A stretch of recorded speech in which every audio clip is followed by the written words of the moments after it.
നെഹമ്യ 8-ാം അധ്യായം. നിയമം പരസ്യമായി വായിക്കുന്നു. ജനം ഒറ്റക്കെട്ടായി ജലകവാടത്തിനു മുൻപിലുള്ള മൈതാനത്തിൽ സമ്മേളിച്ചു. കർത്താവ് ഇസ്രയേലിന് നൽകിയ മോശയുടെ നിയമഗ്രന്ഥം കൊണ്ടുവരാൻ അവർ നിയമജ്ഞനായ എസ്രായോട് ആവശ്യപ്പെട്ടു. 7-ാം മാസം 1-ാം ദിവസം പുരോഹിതനായ എസ്ര സ്ത്രീകളും പുരുഷന്മാരും തിരിച്ചറിവായ എല്ലാവരും അടങ്ങുന്ന സഭയുടെ മുൻപിൽ നിയമഗ്രന്ഥം കൊണ്ടുവന്നു. അവൻ ജലകവാടത്തിനു മുൻപിലുള്ള മൈതാനത്ത് നിന്നുകൊണ്ട് അതിരാവിലെ മുതൽ മധ്യാഹ്നം വരെ അവരുടെ മുൻപിൽ അത് വായിച്ചു. ജനം ശ്രദ്ധാപൂർവം ശ്രവിച്ചു. പ്രത്യേകം നിർമ്മിച്ച തടി കൊണ്ടുള്ള പീഠത്തിലാണ് എസ്ര നിന്നത്. മത്തീത്തിയ, ഷേമ, അനായ, ഉറിയ, ഹിൽക്കായ, മാസേയ എന്നിവർ അവൻ്റെ വലത്തുവശത്തും പെദായ, മിഷായേൽ, മൽക്കിയ, ഹഷൂം, ഹഷ്ബദാന, സഖറിയ, മെഷുല്ലാം എന്നിവർ ഇടത്തുവശത്തും നിന്നിരുന്നു.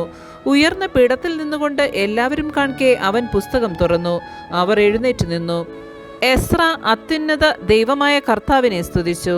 ജനം കൈകൾ ഉയർത്തി ആമേൻ ആമേൻ എന്ന് ഉദ്ഘോഷിക്കുകയും സാഷ്ടാംഗം വീണ് കർത്താവിനെ ആരാധിക്കുകയും ചെയ്തു.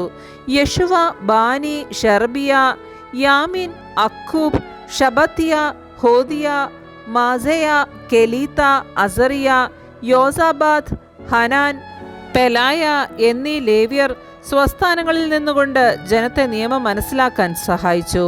അവർ ദൈവത്തിൻ്റെ നിയമഗ്രന്ഥം വ്യക്തമായി വായിച്ചു. ജനങ്ങൾക്ക് മനസ്സിലാക്കും വിധം ആശയം വിശദീകരിച്ചു. നിയമം വായിച്ചു കേട്ട് ജനം കരഞ്ഞു. അപ്പോൾ ദേശാധിപനായ നെഹമ്യായും പുരോഹിതനും നിയമജ്ഞനുമായ എസ്രായും ജനത്തെ പഠിപ്പിച്ച ലേവ്യരും അവരോട് പറഞ്ഞു, നിങ്ങളുടെ ദൈവമായ കർത്താവിന് ഈ ദിവസം വിശുദ്ധമാണ്. അതിനാൽ ദുഃഖിക്കുകയോ കരയുകയോ അരുത്.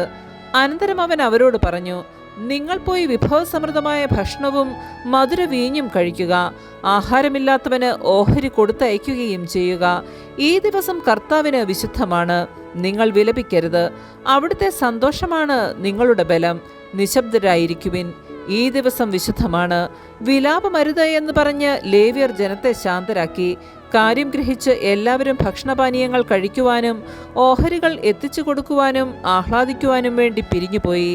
പിറ്റേ ദിവസം കുടുംബത്തലവന്മാർ എല്ലാവരും നിയമം പഠിക്കാൻ വേണ്ടി ലേവ്യരോടും പുരോഹിതന്മാരോടുമൊപ്പം നിയമജ്ഞനായ എസ്രായുടെ അടുത്ത് ചെന്നു. 7-ാം മാസത്തിലെ ഉത്സവത്തിന് ഇസ്രായേലിയർ കൂടാരങ്ങളിൽ വസിക്കണമെന്നും കുന്നുകളിൽ ചെന്ന് ഒലീവ്, കാട്ടൊലീവ്, കൊളുന്ത്, ഈന്തപ്പന എന്നിവയുടെ ശാഖകൾ കൊണ്ടുവന്ന് എഴുതപ്പെട്ടിരിക്കുന്നത് പോലെ കൂടാരങ്ങൾ നിർമ്മിക്കുക എന്ന് തങ്ങളുടെ പട്ടണങ്ങളിലും ജെറൂസലേമിലും പ്രഘോഷിച്ച് അറിയിക്കണമെന്നും കർത്താവ് മോശ വഴി നൽകിയ നിയമത്തിൽ എഴുതിയിരിക്കുന്നത് അവർ കണ്ടു.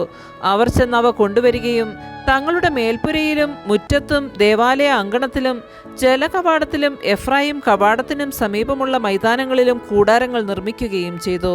പ്രവാസത്തിൽ നിന്ന് മടങ്ങി വന്ന ജനം കൂടാരങ്ങൾ നിർമ്മിക്കുകയും അതിൽ വസിക്കുകയും ചെയ്തു.